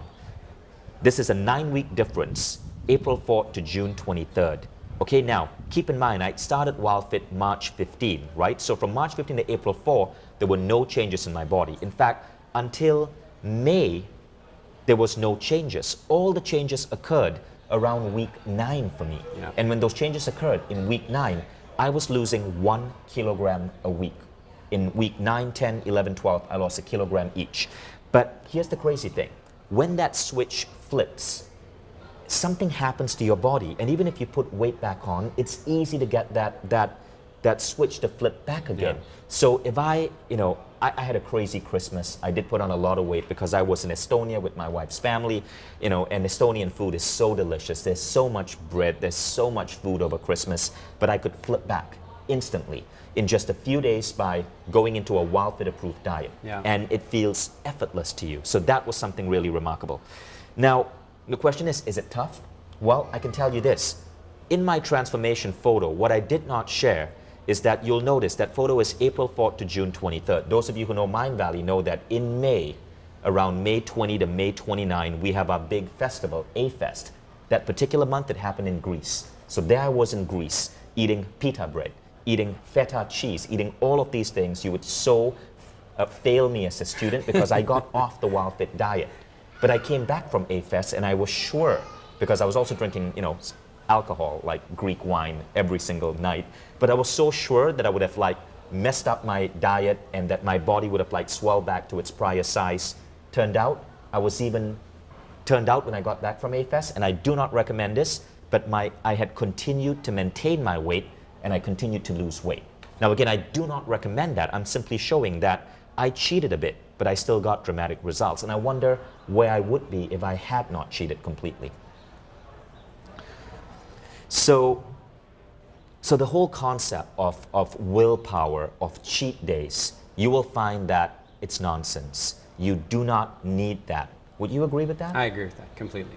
WildFit operates in a completely different paradigm of dieting, and that's why I was so excited to bring this to our Mindvalley audience, because I've seen this work on myself, on my people I care about, on my mom, and I cannot wait to see how this works for you. Now, if you want to sign up for WildFit, all the information is directly below. I want you to know that the traditional program is a very hands-on coaching program. Prices range from $1,000 to $5,000, depending on the level of coaching that you get. Everything we do at Mindvalley, we have economies of scale because we have so many millions of subscribers that you actually get an incredible price. And not only do you get a Mindvalley discount, but as a thank you for joining us in this masterclass, for investing all of this time learning about your health, we will give you a special unlock price to enroll at an even further discount. So we are doubling up on the discounts on this page. Do not close this page because that only activates after you've watched the webinar. It's just our way of saying thank you. You've spent all of this time with us. We want to reward you as an ardent learner. So scroll down below to see all the information about WildFit and how you can enroll. You'll see the starting date for when the WildFit quest begins. This is when everyone is going to get into the quest. And before the date begins, on the WildFit app, which is the Quest app by Mindvalley, and on the community, you'll already be getting warm-up content so you know what to shop for, how to prepare, how to get in the right state of mind. And then when the WildFit challenge starts, it is so much fun, it's so exciting. And honestly, those 90 days, for most of you, it's going to be so much easier than you expect. Oh, and one more thing. Many different health and diet programs are based on a business model of selling you supplements. So after you take the program, they want you to then pay them $20, $30 a month to get these supplements delivered to you.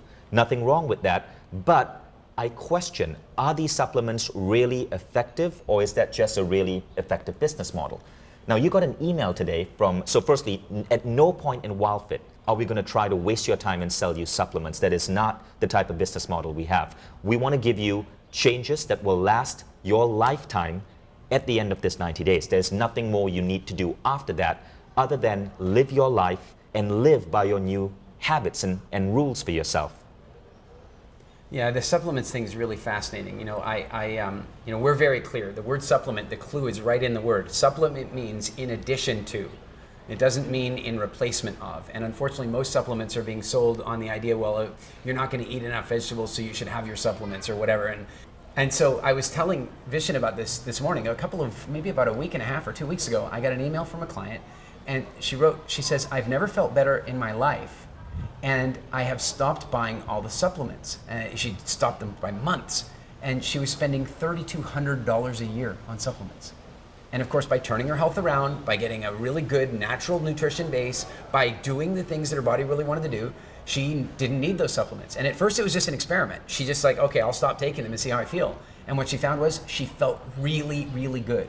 And what she realized is that in her case, and this is true sadly of many supplements, is that the supplements were just giving her expensive urine. You know, they weren't really doing anything for her. Once she got her nutrition right, that was the answer. And I want to be clear, there are many supplement companies out there that are phenomenal. I do take supplements. Yeah.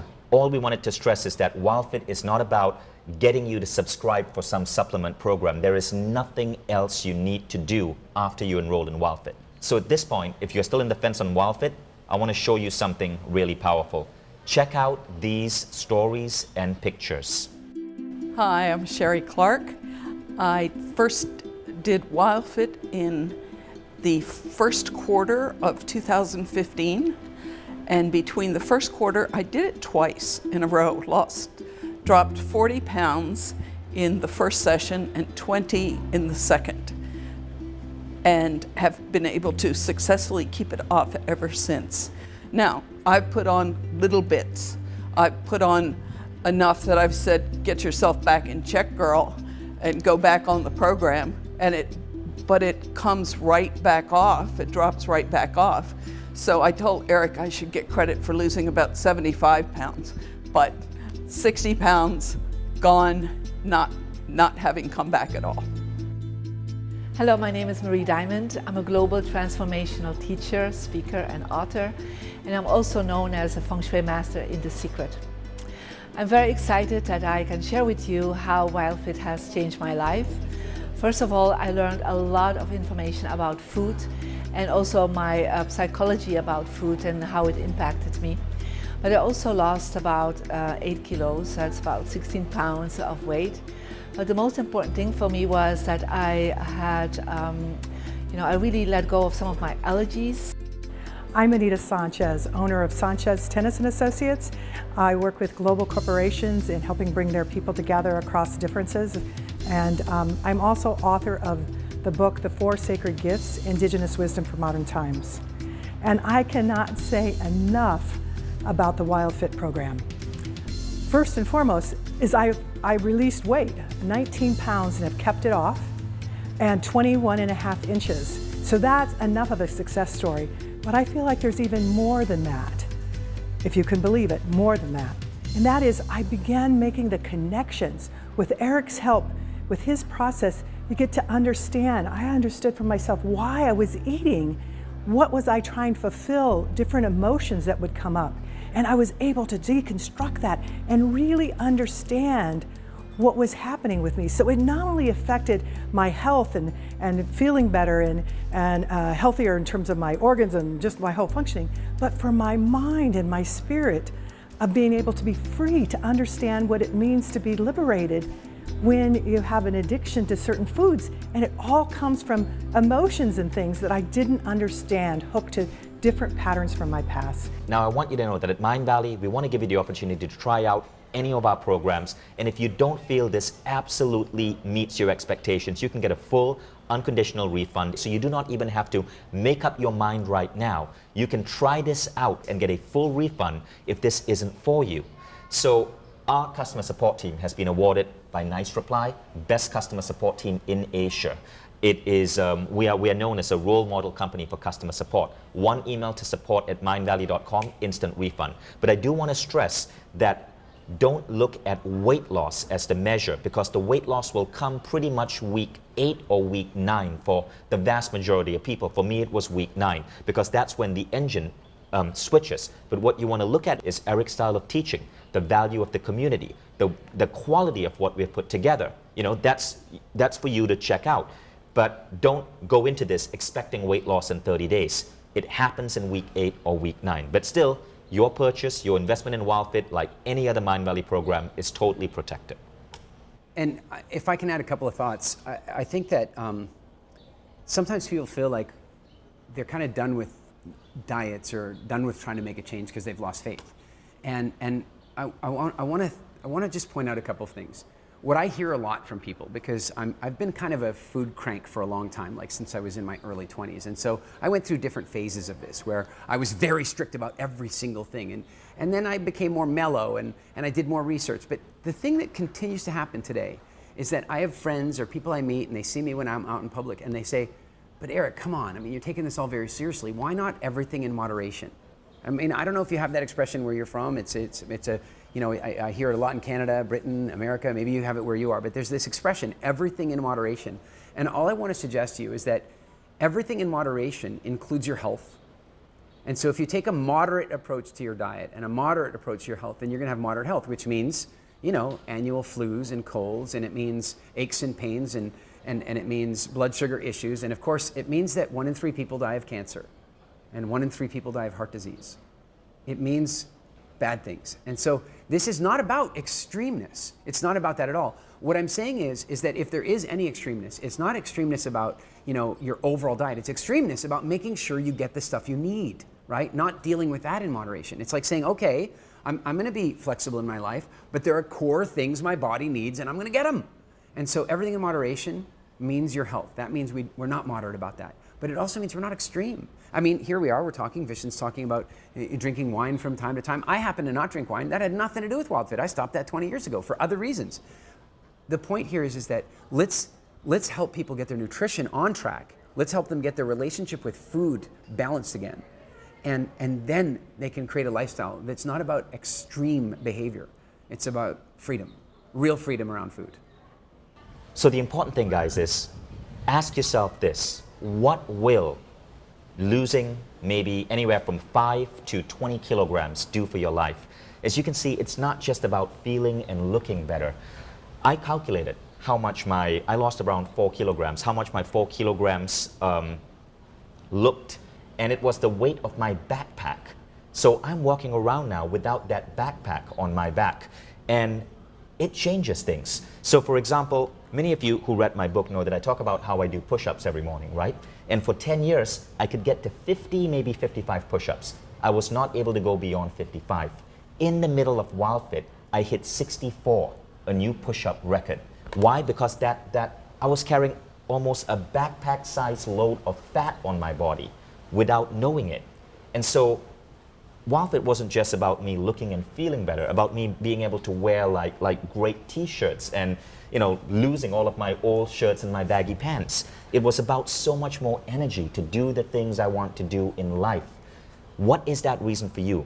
It's really important that you understand and you ask yourself, what matters to you? For some people, they do this because when they are 80, they want to be able to play ball with their grandkids and not be tired. Yeah. So for others, it may just be so you live longer. I want to be around, not just for my kids, but my grandkids. I lost a friend. He was 50.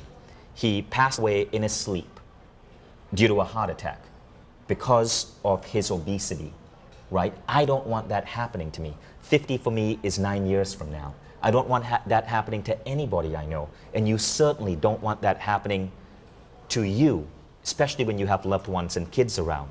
So it is so important, folks, that you take these ideas seriously. When you understand your why, your big why for why getting healthy and losing weight is important, and when you understand that it's so much easier when you learn the right education, you are going to be so motivated for this WildFit program, and results are going to come to you so effortlessly. If I can add one thing, doctors will often sit with a patient who has serious health problems. With something like cancer, they may say, well, you have a 30% chance of survival and you're not going to make it past 5 years. And with severe chest congestion, they might say something different. They might say, well, we don't know when it's going to happen. It could happen in 10 minutes or it could happen in 10 years. But people are having these conversations with their doctors on an absolutely regular basis. And in essence, what's happening is the doctor is saying, you need to make a change right now or you're going to die. And the challenge is that the vast majority of people who have that conversation with their doctor, they don't make that change and they die. The reason that they don't make that change and then die is because they didn't have a community around them to support the change. They didn't have a structure to support the change. And frankly, they were probably confused about food anyway because of the way the food marketing industry entirely works. And so what I'm suggesting to you is that this is not simply about, saying, hey, I just want to make a change. This is about us saying, here is a structure that will have you to a place that 90 days from the point you start, you will have a different relationship with food. It will be different. It will be habitual and different. And that's very different than me having a conversation that says, hey, you need to change or else. It's, you need to change or else, and here's how. So here's how WildFit works. Firstly, this is a coaching program. It is not a course that you download and go in through your own time. It is a coaching program, and you're working with Eric and his team. They are trained coaches who are working with the community, taking you through this transformation. Now, the first week, you are watching a video and showing up for one of these coaching sessions online with a large number of people every day. Then you're watching a couple of videos every day. Then it gets to a point where you're watching maybe a video on Monday and a video on Friday and enacting certain behavioral changes in between. So you do have to invest some time in this, but the way it's designed, and this is what's so beautiful about WildFit, is it's manageable. It is so absolutely manageable, and as you can tell, Eric is an incredible storyteller, an incredible presenter, so he keeps you hooked. And it was actually really, really, really fun going through this. And the community is so vibrant. But keep in mind, it is a coaching program. But given the results you get this is probably one of the most incredibly best valued coaching programs you could ever invest in. And if you think the price is too high, ask yourself, what will it cost you to not do this? The average American spends about $3,000 to $3,500 a year just on medicine and healthcare bills, right? Now, imagine when that cost goes away, when you're not wasting so much money fixing things about you because you were getting spoiled in the first place from bad behaviors. This is the move from healthcare to self-care. So thank you so much, Eric, for joining us. Thank you guys for tuning in. I hope this whole conversation was an eye-opening adventure for you in terms of simple shifts you can make in your body that are going to dramatically change your health. And I'm so excited to hear about the results you guys are going to get. And for those of you who are enrolling in WildFit, welcome to one of the most incredible things you will ever experience in your life. Seriously, we're here at the TLC conference with all of these incredible experts and authors and famous folks here in Cabo, Mexico. And I've been talking to people, and recently one of the founding members went up to Eric and said, thank you, because everybody here looks so thin. It was cute. So it was a really beautiful moment. So the masterclass is officially over. You guys can get on out of here. But for those of you who are scrolling on the page, reading about WildFit, we're going to stay back and just answer a couple of questions. Sure, Cool? let's do it. So the first question is, Eric, on WildFit, do you ever get hungry? Yeah, I think it's fair to say that people can, but they shouldn't.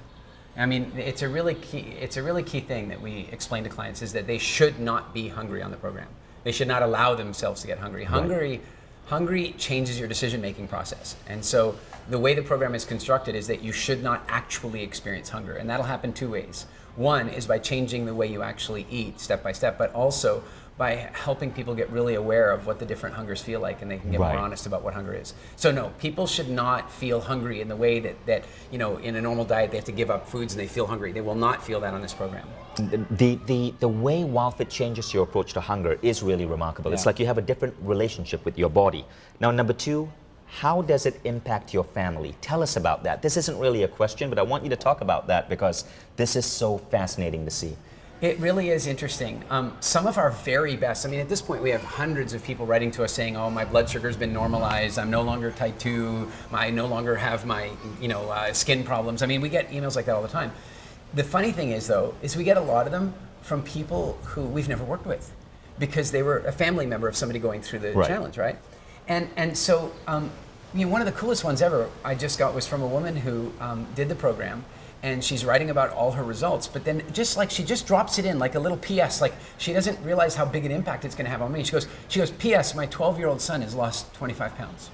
Wow. It brought me to tears, like 25 pounds at 12? He was gonna lose a foot to diabetes by the time he was 32 years old. You know, like that's and the child had never done the program, but the mom had changed the world inside the family. And so the approach to family is really simple. The approach to family is really simple, and it's this way. Lead, don't push. You know, we'll talk a lot about this during the challenge, but lead, don't push. You will be shocked and amazed to find that even people who ridicule, oh, you're changing this, you're doing that, you're trying some new thing, even those people by the end of week 8 or 9 are starting to go, I think I'll have what you're having.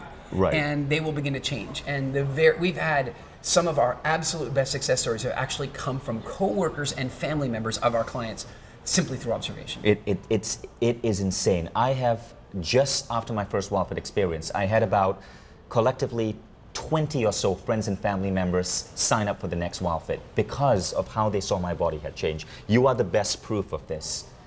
Now, this is an interesting question, but tell us about how WildFit actually improves your sex life. Well, it's a colorful conversation. But if we talk about men for a minute, what happens to a lot of men when they get to our age? I mean, our age. Like, we're not quite You're as still young. Technically older than me. I am technically older than you, and it probably will stay that way for some time. But the fact is technically at our age, we're supposed to have a belly so that we can't see our own feet. I don't know what you were thinking. But we're supposed to have that, and then what then begins to happen is that our testosterone levels are supposed to then start to drop, and with that, our sex drive begins to go down. Part of what I believe is happening there, and a similar thing happens to women, part of what I believe is happening there is that when we have a dysfunctional diet, our bodies are trying to prevent passing on those bad ideas. So we become less virile, but we also become less fertile. And frankly, it's getting much, much harder for people to conceive now because of these types of things. So we've had repeated reports from clients that here's one of the issues. What we've heard a lot from our clients is that when their spouse does the program and their spouse loses weight or reshapes their body, that they find themselves rekindling the attraction they had for their spouse. And I think that's a big deal. I think that's a really big issue, and that's part of why it happens. But then also, if the body's working well, then everything is going to work well. Everything's working well. When you're healthy, when your body is getting everything that it needs, right? It's amazing how strong the body's capacity is for putting up with junk. If your body's getting what it needs, the immune system works better. The body's flushing systems work better. And your thought process is faster. You think faster. Your memory gets better. And so, if all that stuff is true, why wouldn't we get more sex drive? Why wouldn't we become more fertile? And that we have countless WildFit babies around the world now, where people have told us that they struggle to conceive until they did the program, and boom. Which is really funny, because Garrett, the guy I told you about, who lost all of that weight, his wife mentioned that she almost feels guilty making love to him now, because she feels she's cheating on him because the body feels so different.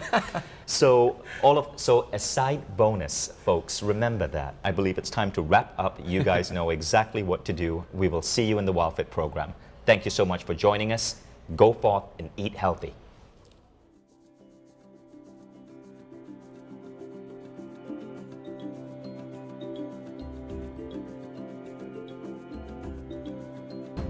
Hi, I'm Bobby D. Porter, and I'm president of Quantum Learning Network. We're all about youth and learning. It's a company I founded 35 years ago.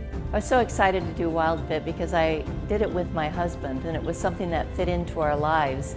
Also to do it with friends and to be able to see the other people that were on the calls every week was just so supportive and really motivated me to stay with the program. And first of all, the program made sense to me. It became part of our lifestyle of what we wanted to do. My husband really got into the green drinks, and this is like a year and a half later, he's still getting up in the morning and making us both large green drinks in the morning.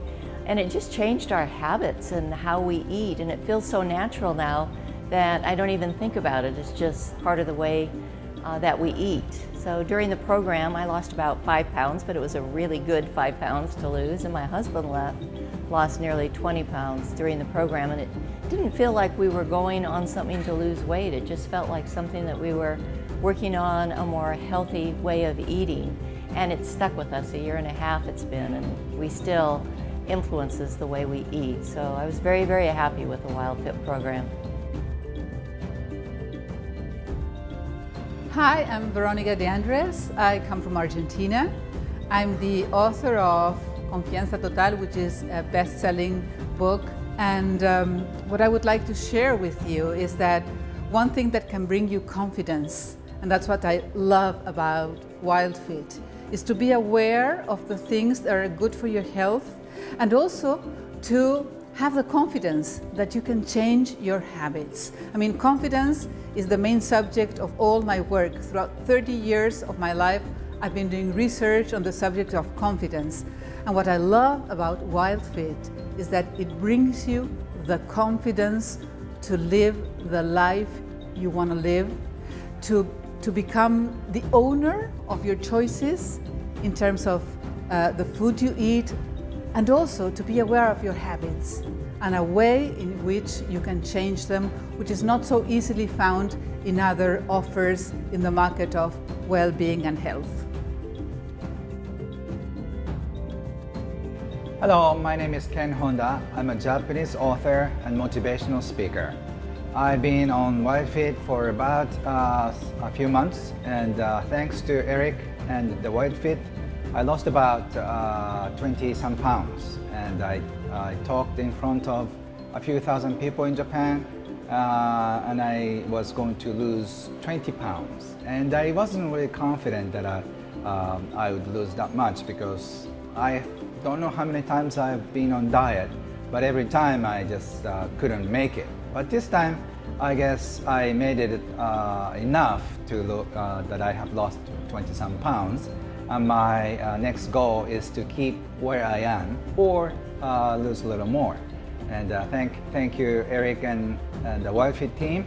I so enjoyed a few months of doing Zoom group session together. It was a lot of fun, and I came close to all the members that I did. So thanks to losing weight, I made many friends that way. So I strongly recommend that you join WildFit and start living a healthy life.